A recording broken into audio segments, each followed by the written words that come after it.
Subscribe to my channel. And also press this bell icon. இருளை அகற்றி ஒளியை கொடுப்பார் என் குருநாதர் சத்குரு ஸ்ரீ ஞானானந்தகிரி சுவாமிகள்.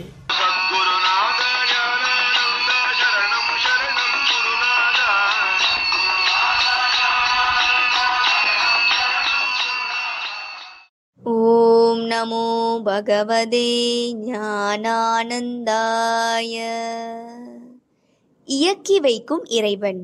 நாம் நாமாக எதையும் செய்ய முடியாது. நம்மால் சுயமாக இயங்கவும் முடியாது.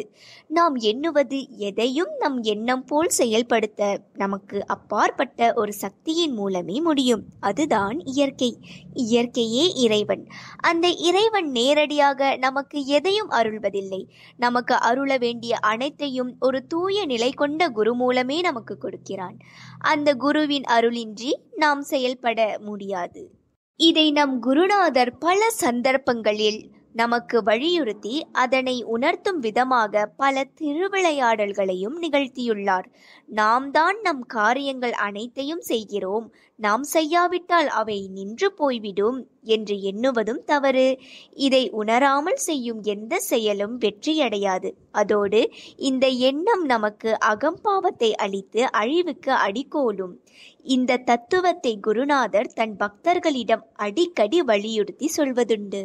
பாம்பேயில் குருஜிக்கு பக்தர்கள் அதிகமாகி அவர்களின் ஒத்துழைப்பும் அதிகமாக கிடைக்க துவங்கியவுடன் நாமாஜி அங்கிருந்து கிளம்பி சென்னைக்கு வந்துவிட்டார். அலுவலகத்திற்கும் சென்று கொண்டு மண்டலி நிகழ்ச்சிகளையும் கவனித்துக் கொண்டிருந்த சமயம் ஸ்ரீநாத் அண்ணாச்சிராவ் அவர்களுக்கு உடல் நலக்குறைவு ஏற்பட்டு குருநாதருடன் கலந்துவிட அவர் தலைமை வகித்து நடத்தி வந்த அனைத்து செயல்பாடுகளையும் நாமாஜி கவனிக்க வேண்டிய நிலை ஏற்பட்டுவிட்டது. அதே சமயம் புதுக்கோட்டை ஸ்ரீ நரசிம்ம ஜெயந்தி உற்சவத்திற்காக சென்னையில் நிறுவப்பட்ட அமைப்பின் பொறுப்புகளும் அவரிடமே வந்து சேர்ந்தது. அலுவலகமும் போய்கொண்டு மண்டலி, புதுக்கோட்டை அமைப்பின் செயல்பாடுகள் மற்றும் இதர பல நிகழ்ச்சிகளையும் பார்த்து கொள்ள வேண்டிய நிர்பந்தம் ஏற்பட வாரம் தபோவனம் போவதற்கும் முடியாமல் சிரமப்பட வேண்டியிருந்தது. இந்நிலையில் ஒரு நாள் பல வேலைகளுக்கிடையே குருநாதரை தரிசிக்க வேண்டி தபோவனம் சென்றிருந்தார். தரிசனம் முடிந்து பிரசாதம் எடுத்துக்கொண்டு பின் சென்னை திரும்ப உத்தரவு கேட்டபோது சுவாமி அவருக்கு உத்தரவு தரவில்லை. அவர் உத்தரவு தராமல் கிளம்பும் பழக்கமும் இல்லை. எனவே அங்கேயே நின்று கொண்டிருந்த போது சுவாமி, நமக்கு அவசியம் ஓய்வு தேவை, இங்கேயே இருப்போம் என்று சொல்லிவிட்டார். சென்னையில் நடக்கவிருக்கும் நிகழ்ச்சிகளை பற்றியும் அவருடைய வேலைகளை பற்றியும் அவரிடம் சொன்னபோது, நாம் தான் எல்லாவற்றையும் நடத்துகிறோம், நாம் இல்லாவிட்டால் காரியம் ஏதும் நடக்காது என்று நினைப்பு வேண்டாம். அவை எப்படி நடக்க வேண்டுமோ அப்படியே நடக்கும். நாம் தான் செய்கிறோம் என்ற அகந்தை வேண்டாம் என்று கூறிய சுவாமி அவரை அங்கேயே தங்க வைத்து விட்டார்.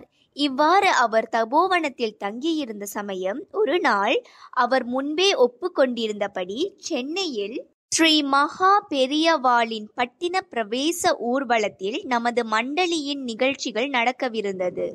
சுவாமியிடம் பயந்து கொண்டே இது பற்றி நாமாஜி சுவாமியிடம் கூறினார். அதற்கு அவர், தபோவனத்தில் இருந்து கொண்டு சென்னையை பற்றி நினைக்க வேண்டிய அவசியமில்லை என்று கூறிவிட்டார். சுவாமியின் வார்த்தைகளை மீற முடியாமல் அங்கேயே தங்கிவிட்டாலும் மனம் மட்டும் தவித்து கொண்டிருந்தது. ஏற்கனவே ஒப்புக்கொண்ட நிகழ்ச்சிக்கு போகாவிட்டால் ஏற்பாடு செய்தவர்கள் தவறாக நினைப்பார்களோ என்று வருந்தினாலும் குருநாதர் விட்ட வழி என்று மனதை தேற்றிக்கொண்டார். மறுநாள் காலை சென்னையிலிருந்து சில அன்பர்கள் தபோவனம் வந்திருந்தனர். அவர்கள் சுவாமியை தரிசித்து முடித்த பின் முந்தைய நாள் நிகழ்ச்சியை பற்றி கேட்டபோது அவர்கள் பெரியவாள் வரவில்லை, ஆகையால் நிகழ்ச்சியே நடக்கவில்லை என்று கூறினர். அப்போதுதான் சுவாமி இவரை சென்னைக்கு அனுப்பாதது ஏன் என்று புரிந்தது.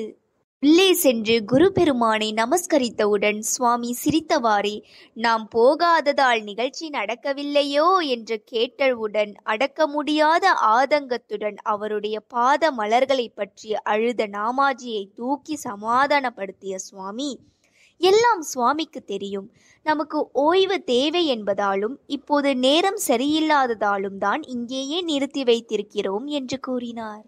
இதிலிருந்து நாம் எதையும் குருநாதர் தீர்மானித்தபடி அவர் இயக்கி வைத்தே செய்கிறோம், நாமாக இயங்க முடியாது. அதனால் நாம் எந்த செயலை செய்தாலும் அது குருநாதருக்கு அர்ப்பணமாக அவர் சொற்படி குருவார்த்தைக்கு மறுவார்த்தை இல்லாமல் அடிபணிவதுடன் நம் செயலின் பயன் எதுவாக இருந்தாலும் அது குருநாதரின் திருவருளே என்பதை உணர்வோமாயின் அவர் நமக்கு எல்லா நேரங்களிலும் எல்லா செயல்களிலும் பக்கபலமாக நின்று செயல்பட்டு நம்மை காத்தருள்வார் என்பதனை அறிந்து அந்த கருணாமூர்த்தியின் பாத மலர்களை பணிவோமாக. ராதே கிருஷ்ணா, ராதே கிருஷ்ணா, ராதே கிருஷ்ணா.